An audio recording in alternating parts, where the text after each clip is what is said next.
Doris Duke dies under highly suspicious circumstances, leaving an estate worth over $1 billion. Accusations of theft, corruption, drug abuse, and even murder abound. It was like a feeding frenzy for lawyers.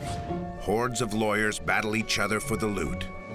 But why did Doris Duke leave control of her vast fortune to her butler? It just made a better story to say that the butler did it. But in this case, the butler didn't do it. But was he a doting caregiver or a manipulative gold digger who hastened her demise?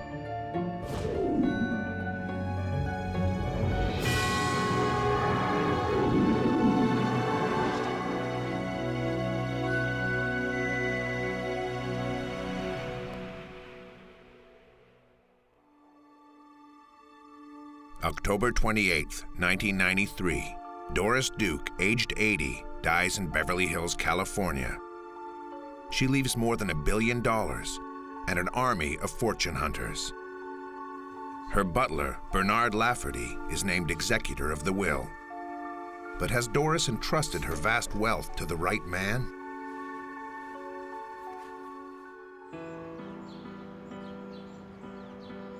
Doris was born into one of the richest families in America. Her philanthropist father, James Buchanan Duke, the benefactor of Duke University, owns some of the largest companies in the U.S., including Duke Power and American Tobacco, the makers of Lucky Strike cigarettes.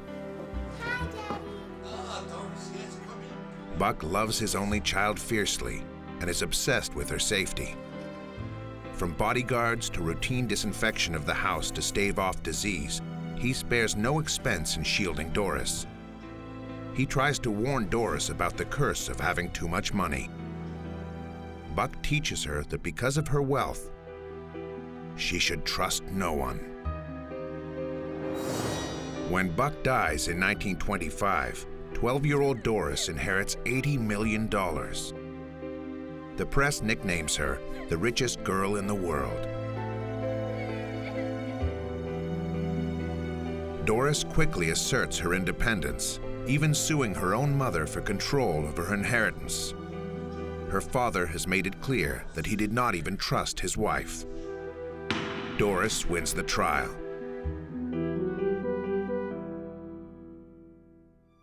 Doris does not lead a conventional life. She marries twice, but the marriages are short-lived. Her only child, a daughter named Arden, dies at birth, and sadly, Doris can never have children again. But she has the ultimate jet-set lifestyle and a string of dashing lovers.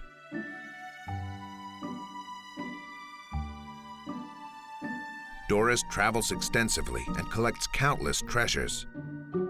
The arts become her real passion.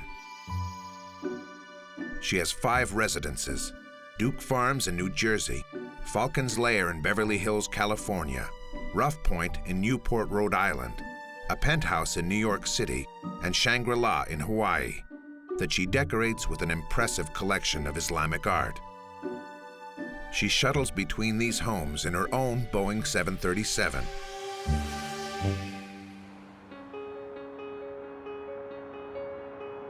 As she approaches her 70s, Doris Duke becomes fascinated by a book about the extension of the human lifespan. She summons the book's medical editor, Dr. Harry Dimopoulos, and asks him to be her personal doctor. I said, sure, I'd be happy to. What is your schedule like, Doris? She said, Dr. Dimopoulos, I don't have a schedule. I'm not busy at all. And that was the first indication that I had that she was kind of lonely, and she longed for people's company.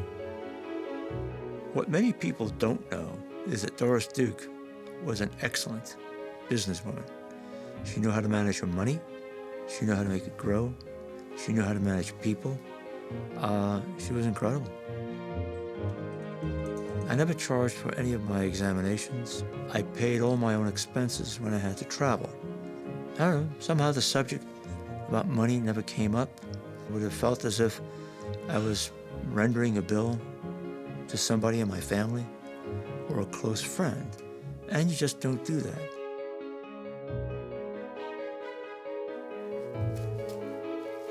At age 31, a young divorcee named Shandi Hefner joins Doris's eclectic inner circle of friends. Shandi is a belly dancer and a Hare Krishna disciple. They develop such a tight bond that 4 years later, Doris legally adopts her. For Doris, Shandi is the reincarnation of Arden, the daughter she lost at birth. Shandi was instantly a great person in Doris's eyes because she was pretty, she was smart, laughed all the time. What do you do about an older female who longs to have children? Shandi was the first real family that she had. She shunned the other people that shared her name. She thought they were fortune hunters. Doris asked me point blank, should I adopt Shandi? And I said, Doris, she's perfect. You couldn't ask for a more perfect daughter. Soon after the adoption, Shandi falls in love with James Burns, one of Doris's bodyguards.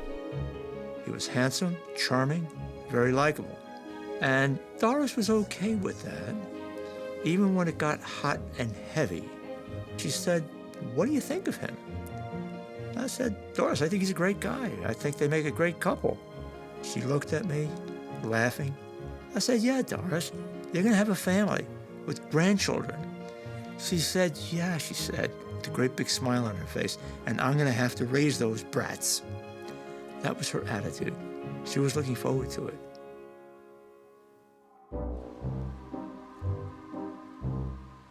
In 1987, Doris hires a butler, Bernard Lafferty. He has good credentials, having worked for Peggy Lee and Elizabeth Taylor. Doris is not concerned with Lafferty's self-admitted drinking problem. Orphaned as a teenager, poor and uneducated, the Irish-born Lafferty emigrated to the U.S. in the 1970s. He worked his way up from restaurant waiter to butler for celebrities and the super rich. The word obsequious was invented for Bernard Lafferty. Thank you, Bernard. He had all the superficial mannerisms of a very polite, attentive butler. But that was a facade. And he did not like the fact that Shandi was a gifted daughter, that Doris loved her, and it was obvious to whom the estate would pass when and if Doris passed.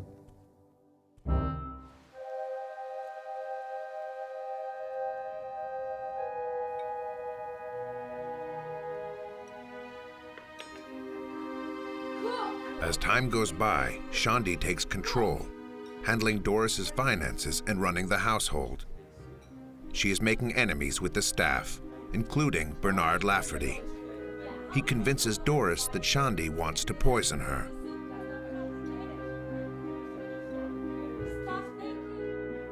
Three years after the adoption, Doris takes action. After a while, I heard Doris on the phone asking me, Harry, do you trust me? I said, sure, Doris, of course I trust you. I've known you now for 10 years. She said, well, I think Shandi's trying to poison me. I said, come on. There's no way that that could be possible. She said, no, I'm sorry. I can't stay here in Hawaii. I'm afraid for my life. I have to get rid of her.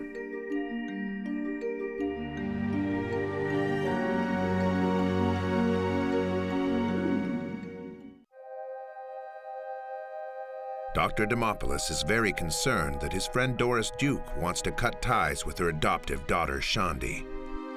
So I embarked on a program to try to mend things. So I called Shandi in Honolulu. I said, Shandi, what the heck is going on? Doris is way off on some wrong track into thinking that you're somehow poisoning her. And she said, that's crazy. And she said, I think I know who it is. I said, well, there aren't too many people in the house that could spread those kinds of lies that Doris would have any interest in paying attention to. I said, but the first person that comes to mind is Bernard Lafferty. She said, well, yeah, he's been acting kind of funny. I think he's the guy that wants to be Mr. Duke. We tried for about 2 weeks. They had some brief conversations. It didn't work. No, Harry, I'm sorry. Goodbye. Harry Demopoulos cannot convince Doris Duke that her butler is manipulating her. She believes that her adoptive daughter Shandi is really trying to poison her. Doris has Shandi and her boyfriend evicted from Shangri-La without a penny. When Shandi was forced out, the only people that she had to rely on, truly, was Bernard Lafferty, because he had closed her in.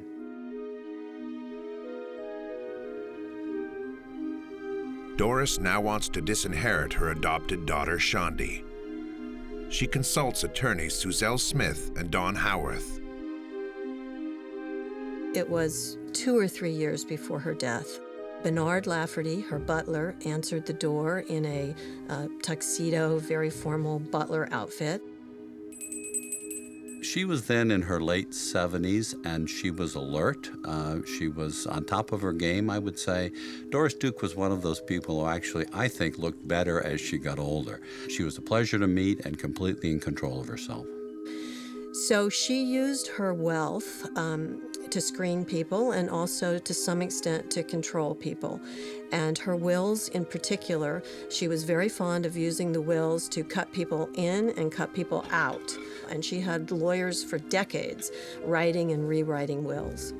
What Miss Duke wanted to do was disadopt Miss Hefner. And we explained to Miss Duke that there was no such thing as disadoption. Miss Duke said, I don't understand this. I've divorced 2 husbands. Why can't I disadopt? And we said, in the eyes of the law, she's your daughter. So after your death, she could challenge any will. She might not win, but she could challenge any will. And Miss Duke said, well, you guys will be around to deal with that after my death. A year later, Doris is still in good health. Bernard Lafferty follows her everywhere and has become indispensable. Christopher Mason met Doris through a mutual friend that year. Well, so I'd been waiting for her in her living room, and suddenly I heard her say, well, if he's here, why didn't you offer him champagne?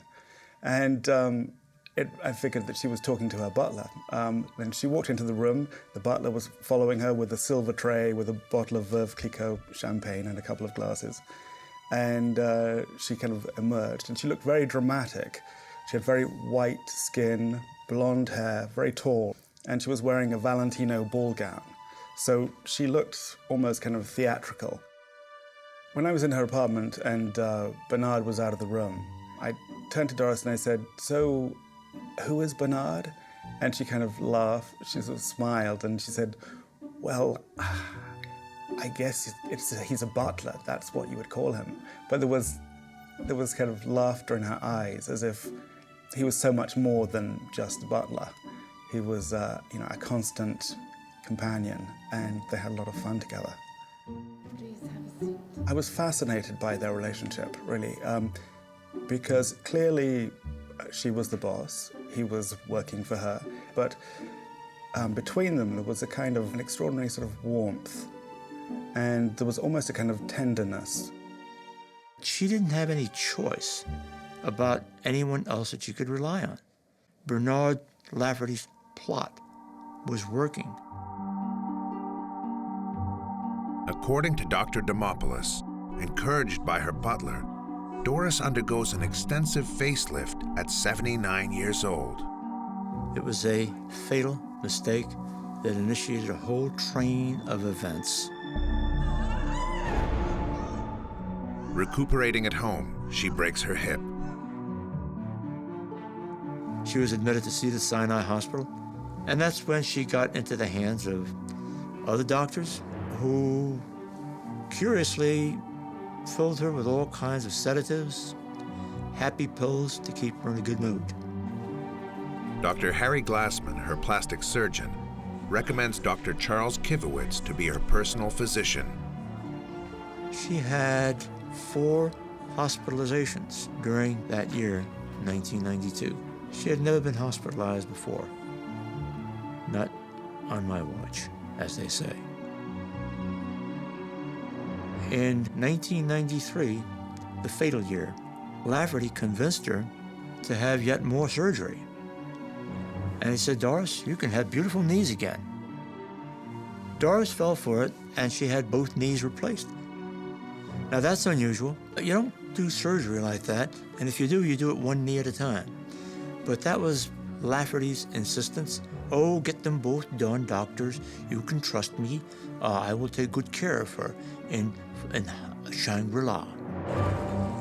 But the surgery is not a success. 4 weeks later, she is rushed back to Cedars-Sinai. A stroke weakens her even more. She was a hollowed-out creature. She could barely talk, and the people at Cedars-Sinai recognized her as somebody who had been maltreated and ignored. Doris was a very strong-willed, independent woman, and also very eccentric. And it was clear when I met her that her face had been refreshed at least once. So it didn't seem improbable that she would want to have another facelift.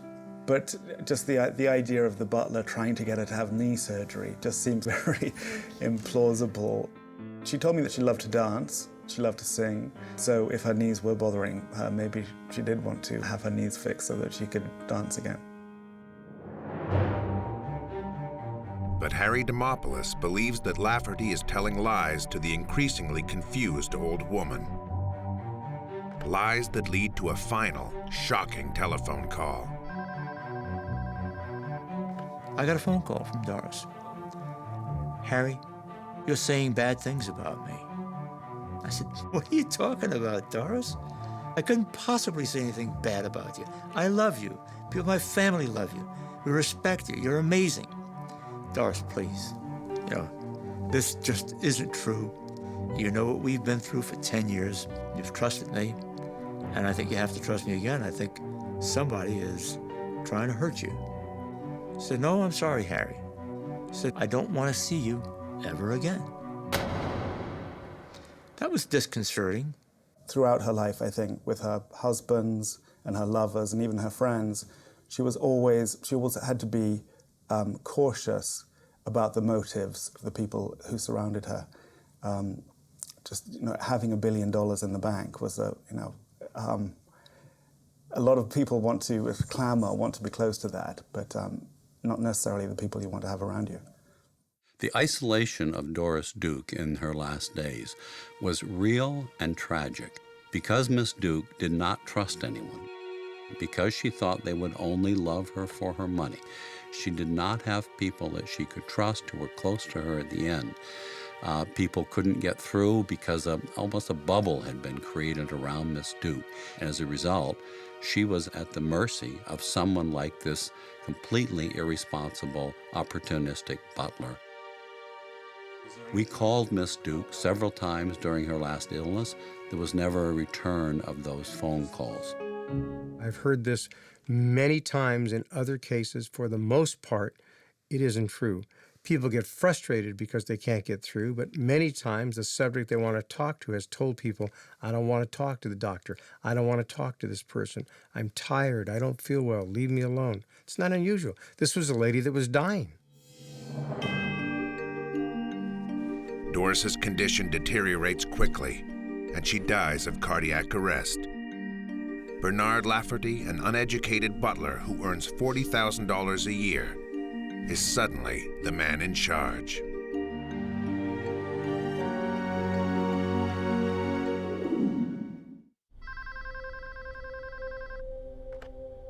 I found out about Doris's passing in my lab.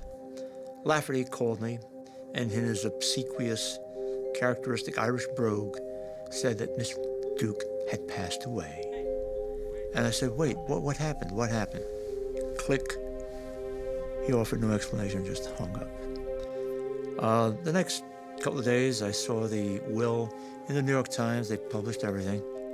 Following her family's tradition of philanthropy, Doris Duke leaves, as expected, the bulk of her estate to the new Doris Duke Charitable Foundation. Its mission includes support to the performing arts, the environment, medical research, and the prevention of child abuse. But what comes next is a shock to everyone. Bernard Lafferty is named executor of the will, and trustee of the new foundation. When I heard that she'd left $4.5 million to Bernard and $500,000 a year for the rest of his life, it struck me as kind of far-fetched. Being the executor of a $1 billion estate is a very big deal. You have to be tremendously sophisticated. It was hard to imagine that Bernard, who seemed rather likable, but he seemed at the same time kind of simple, and I couldn't imagine that he would be able to handle something like that. But Lafferty is up to the task. And because the will contains a highly unusual provision, he can even choose the institutional trustee to hold the assets. He appoints U.S. Trust. In all of the prior wills of Miss Duke, there was an individual trustee and there was an institutional trustee. This is a system of checks and balances, so each one can look after the other and be a restraint on the other.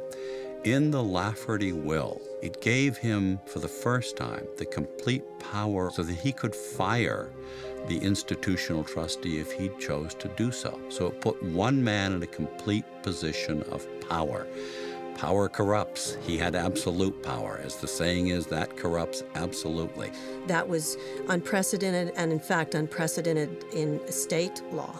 Here was a person who was making $30,000 to $40,000 a year, who would suddenly be coming into the position of not only controlling $1 billion in funds, but would also be paid every year millions and millions of dollars of fees as a trustee and as an executor of the estate. Marion Oates Charles, a friend of Doris Duke, is also named to the board of the charitable foundation. But Lafferty alone has the authority to appoint the 3 other members. His choices are Michael Jackson, the LSD guru Timothy Leary, and his friend Elizabeth Taylor, who has her own charity. He wanted what I would call the Hollywood causes. He wanted Elizabeth Taylor to be on the board. He wanted to send her flowers. He wanted to make a flashy donation here and there. Instead of working with the children, the rainforest, the animals, the things that Miss Duke's will made clear were what she was looking out for. Dr. Demopoulos is powerless to intervene. He believes Doris died in suspicious circumstances and that Lafferty is abusing his authority. But 3 months after Doris passes away, one of Lafferty's lawyers invites him to Doris Duke's New York City penthouse. He said, you know, you were named as a prior executor and trustee of Doris's will. I said, what are you talking about? He said, no, you were the previous executor and trustee. I said, I had no idea. How did that happen? Well, this was written up in something like March 1991. I said, okay, why am I here? Apparently she changed the will and that's it. He said, no, New York state law requires that if you're named in a previous will, you have an obligation to check out the will, make sure that it was written fairly. He said, well, I'll be your lawyer so that if anybody wants to get to you, they have to come through me. I said, I don't need you. If there's something fishy going on, I want to know about it. I left.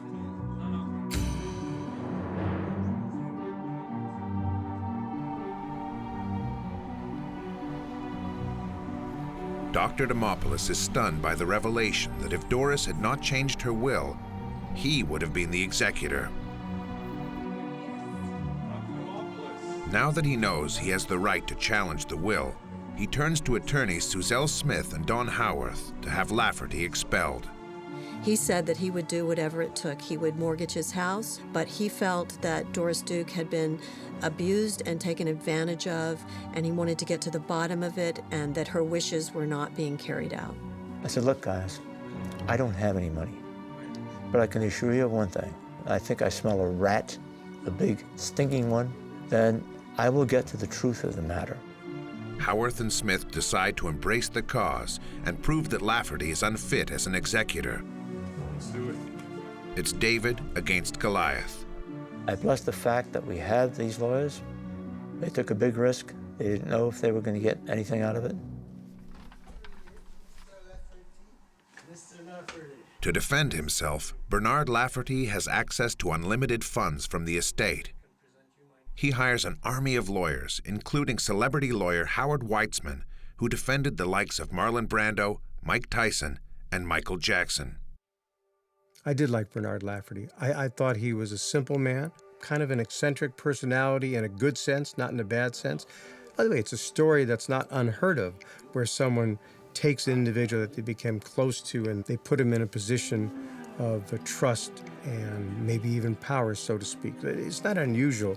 It was clear his whole life was Doris Duke. He ended up being her friend, her confidant, and ultimately, of course, she named him an executor in her estate. I think that is utter and complete nonsense. She saw him in a very specific role, and she called him with a bell. Anyone who suggests that he was a confidant of Miss Duke's either does not know what they are talking about, or they are telling you something that's intentionally misleading and untrue. I believe she was in sound mind. I knew the lawyers that were around her then, and I believe she did what she wanted to do.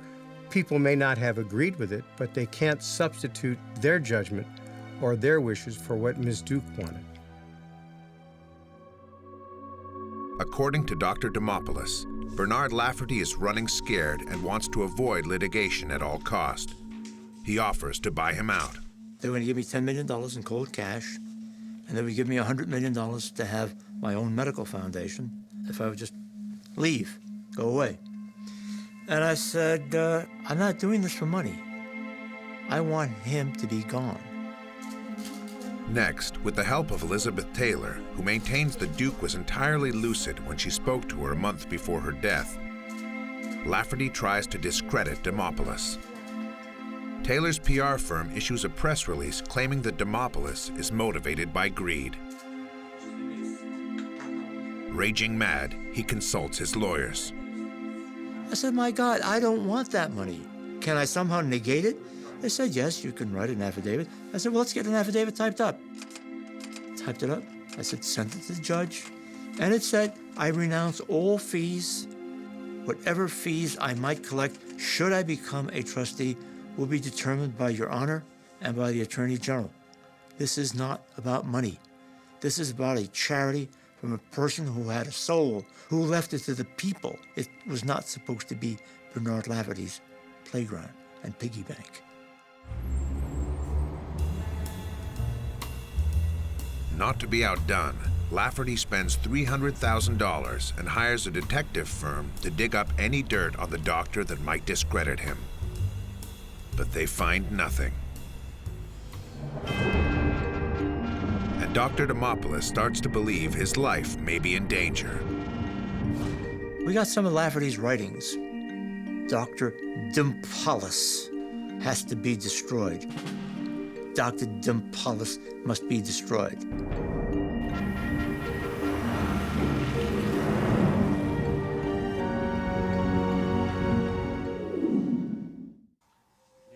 At least half a dozen parties are contesting Doris Duke's will.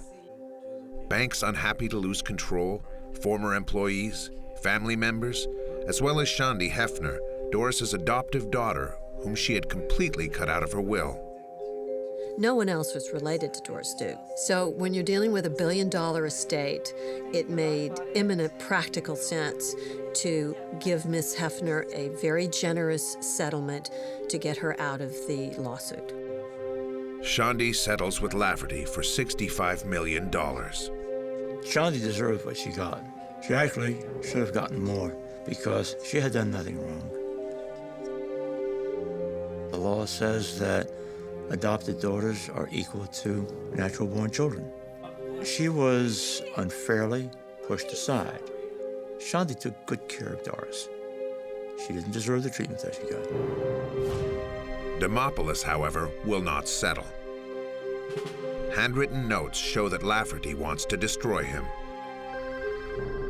On one occasion when I was working late at my lab, my wife called me up and she said, Harry, there's some guy who was asking about you, and he's got a voice like he's from a movie about the mafia. I've never heard anybody as scary as this guy. The very next day, a menacing truck comes speeding behind Demopoulos. I moved over to the right lane. He followed me. I then moved back into the middle lane. He followed me again, all the time beeping his horn. And at that time, I had a water pistol in my car, and I aimed it at him, and he took off.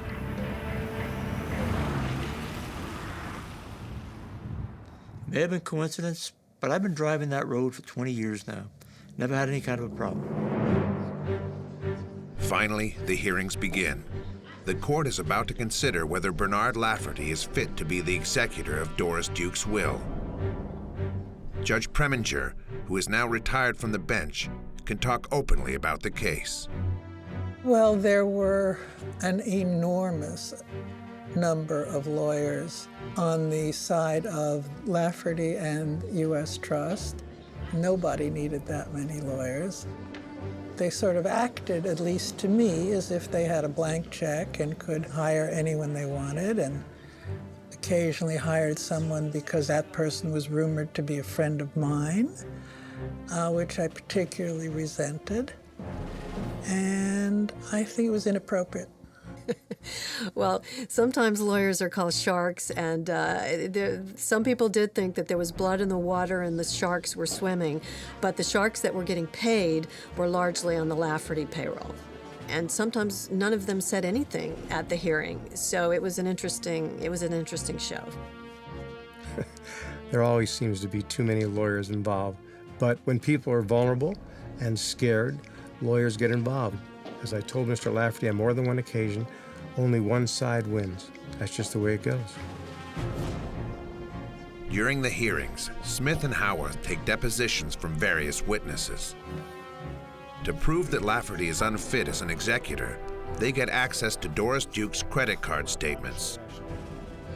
Before Miss Duke even died, while she was in her last illness, Mr. Lafferty took her credit cards. He went out on several binges of spending and drinking on Rodeo Drive in Beverly Hills. He bought diamond-studded earrings, or at least one of them. He bought a gold watch for $35,000.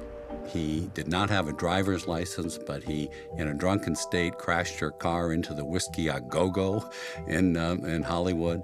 So Mr. Lafferty was completely out of control before she had died.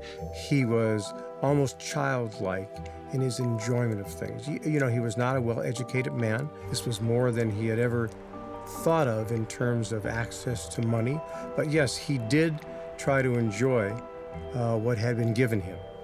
And he was entitled to do that, in my opinion. He did some things I wouldn't have suggested he do, and probably in retrospect, he wouldn't have done it, but I don't think he did it with the wrong intentions, certainly not with any criminal intent in mind. Bernard Lafferty was a complete loose cannon.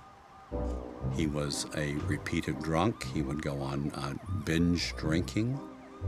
He clearly used some drugs that he shouldn't have had access to. He would pick up people and get into trouble as a result in romantic encounters. Bernard Lafferty was a man who had major problems in his life. He was struggling with them, and Miss Duke was helping him in that process and helping him by employing him.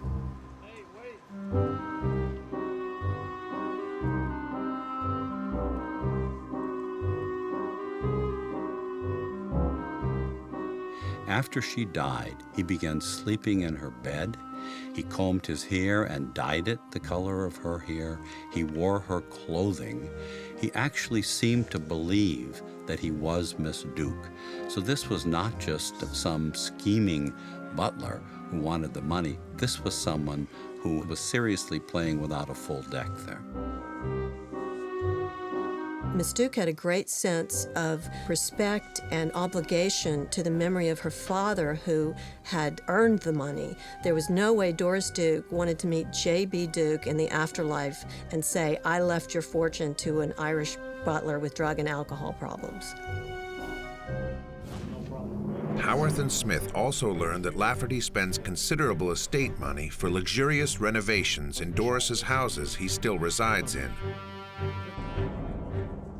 He also borrows a total of $825,000 from U.S. Trust to pay for his personal expenses as he waits to cash in from the estate. The situation between Bernard Lafferty and U.S. Trust was what we in law would call a clear conflict of interest. They had every incentive to make sure that Lafferty was taken care of the way he wanted to be taken care of, instead of having an independent voice in the administration of that mistake. The loan to Mr. Lafferty might have been strange, and in retrospect, maybe something we wouldn't have done. I don't think it was a legitimate conflict of interest, and I don't think it was done for any other reasons than they believe he would have the ability to pay it back. Other depositions raised troubling questions concerning Doris Duke's mental state. When Doris revised her will to name Lafferty 6 months before her death in front of 4 witnesses, including Dr. Kivowitz, was she of sound mind? The signature is not at all like Miss Duke's earlier signatures. It is much bigger, it is broken, it is almost as if she were stuttering. We believe that she had been unduly influenced and that at the time she signed the will, the circumstances were very suspicious. She also was unwise in giving him the health proxy. That means that he, Lafferty, could make the medical decisions for her. When to pull the plug, what to get done, what not to have done. We'll never know, I guess. Maybe she wasn't completely in her right mind. Clearly he was someone she cared about, but it seemed far-fetched to be handing over so much power and responsibility and money to him.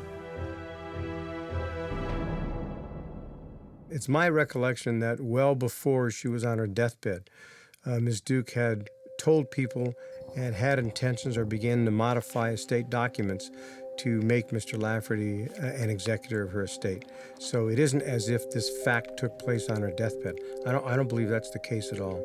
I believe the appointment was in the works before she became terminal. Getting access to the medical records is somewhat of a challenge. It took my lawyers a long time to get all the records. We kept getting stonewalled, and Judge Preminger took appropriate actions. I went through each page, made charts. I did things like measure her weight, her blood pressure, what she was eating, what drugs she was taking. So the last 6 weeks of Doris Duke's life were under highly suspicious circumstances. She had been in Cedars-Sinai at the hospital, and then a decision was made by Bernard Lafferty and her doctors to take her back to Falcon's Lair. But the medical records said that the reason was her rehabilitation would be better at Falcon's Lair even than in the hospital. The prognosis was good for her rehabilitation. When she got to Falcon's Lair, that all changed. Nurses who took care of Doris Duke also testify. They took notes of what happened during the final weeks.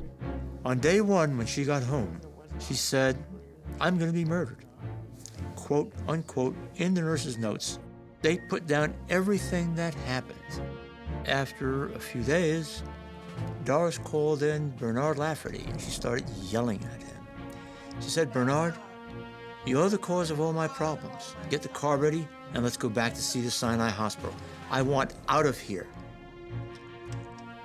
Lafferty called a doctor who was taking care of Doris, and that doctor ordered morphine and Demerol and Valium around the clock, which was unusual.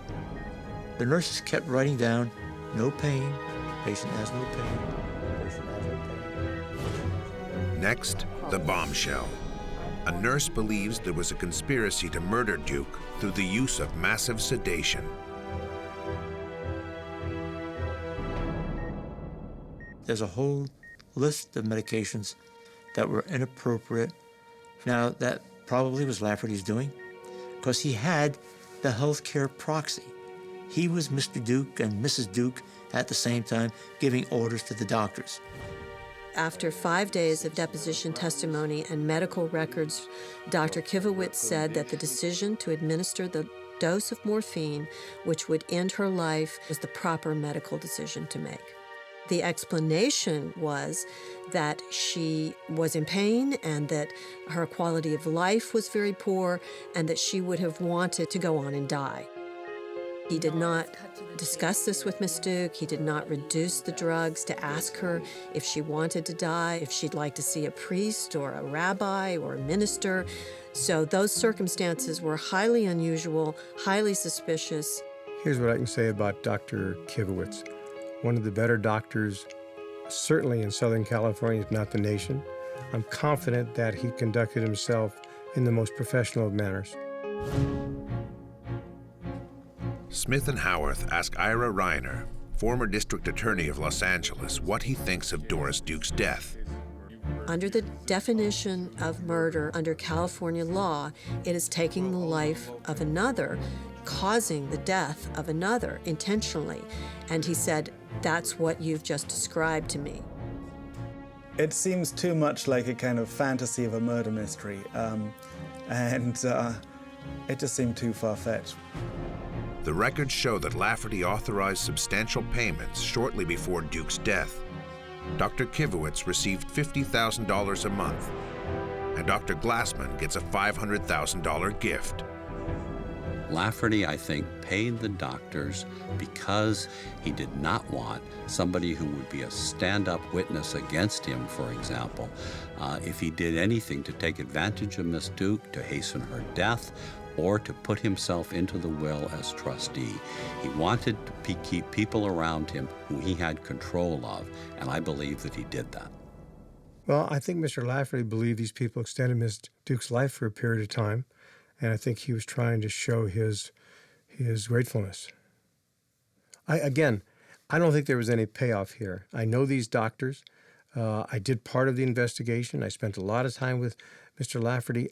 I don't believe anybody did anything wrong. I understand it makes great theater. Even Doris Duke's burial plans were questioned. In Article 1 of Doris Duke's will, she specified that she wanted to be buried at sea. But she had told a number of people during her lifetime, including us, that she did not want to be cremated. In fact, she was afraid of fire. Strangely enough, the undertaker's hearse was there waiting for the body, and she was cremated very shortly after she was picked up. Well, you know, when you cremate a body, you can't do an autopsy anymore. So again, I suggest that these are not coincidences. In law, we say there was no evidence left. Here's the bottom line. Ms. Duke was dying, no doubt about it. She had a terminal illness, no doubt about it. She loved Bernard Lafferty. She took him every place with her in the last part of her life. No doubt about that. She changed her will because that's what she wanted to do. I don't believe anybody could have made Doris Duke change her will if she did not want to. And so because people were shocked, how could she appoint Bernard Lafferty, an illiterate houseman or butler? She did what she wanted to do. All these facts send shockwaves across America. And now Judge Preminger has a big decision to make. One that will potentially impact the countless people Doris's foundation intends to help.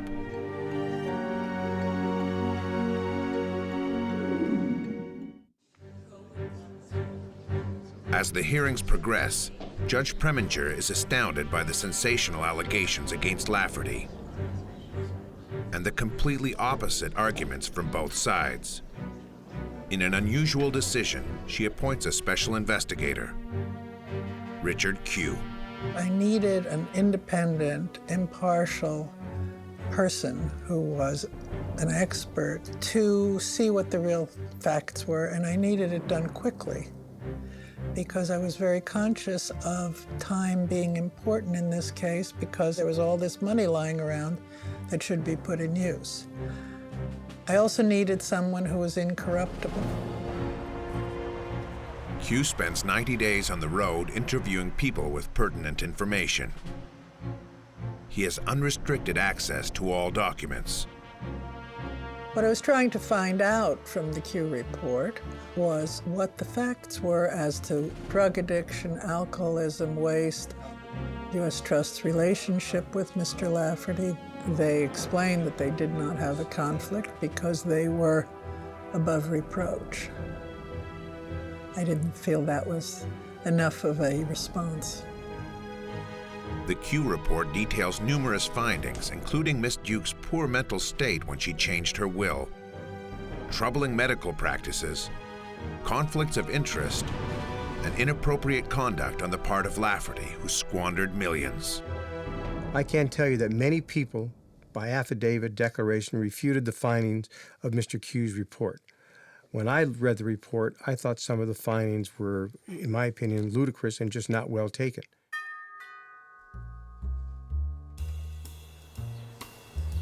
The Los Angeles District Attorney's Office decides to conduct a criminal investigation, but no charges are made. The District Attorney's Office determined that there was no evidence to indicate that there was any homicide or unlawful conduct to cause somebody to be charged with murder or manslaughter. So with all due respect to Mr. Reiner and others, I don't believe it existed. That is, any evidence existed that anybody did anything wrong to Miss Duke. I actually found Bernard Lafferty to be an emotional wreck during the accusation period most of the time. He could not understand why people would make the accusations. I believe he had a big heart, and I think he was confused by the allegations. He was in another world for him. He was involved with people whose only motivations, in my opinion, were to get their hands on the money. At the last of the 6 court hearings, the time for a verdict has come.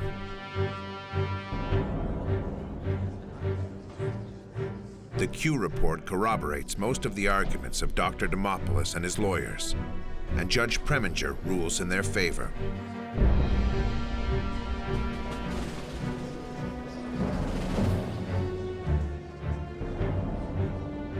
To avoid being left with nothing, Lafferty agrees to a flat payment of $4.5 million and $500,000 a year for life.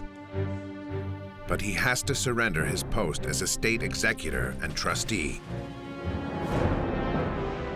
And for the first time in U.S. history, a large financial institution, U.S. Trust, is removed as co-executor for failing to do anything to stop Lafferty. I believe Judge Preminger made a number of mistakes. I found her to be difficult. I didn't think much of her as a judge. I thought the whole process was erroneous and inappropriate. Only a few months after the judgment, at age 51, Bernard Lafferty dies of a heart attack. Bernard Lafferty died out of depression and a broken heart. You could say money didn't buy him happiness. He never really got to enjoy what others thought he was enjoying. I was just his lawyer and perhaps a friend near the end of his life. I'm not his champion in the sense of his lifestyle, but I believe when someone finds themselves in the position that Mr. Lafferty did, he's entitled to a benefit of the doubt. He seemed like the kind of person who kind of depended on a strong character in his life for his life to make sense. And after Doris died, hard to imagine how he was able to function. I do feel sorry for the fact that the crush of the legal system, in effect, in the end, I believe, killed him. And that's a sad story. That's why I say justice wasn't well served for Mr. Lafferty or for Miss Duke, in my opinion. In his will, he leaves all his property to the Doris Duke Charitable Foundation. That was his way of showing her respect. I don't believe it was a public relations move, as some have said. Listen, I was around then. I talked to Bernard Lafferty.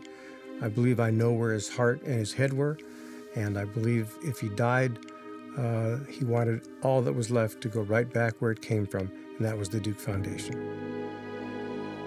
So sometimes I'm asked whether Bernard Lafferty could have done this on his own without any help, and there's no way that the butler could have orchestrated this entire effort on his own without the assistance of others. With respect to her ultimate wishes for the money for the disposition of the estate, I think justice has been done.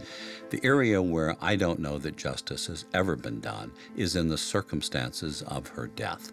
As far as I'm concerned, that has never been properly addressed by the legal system.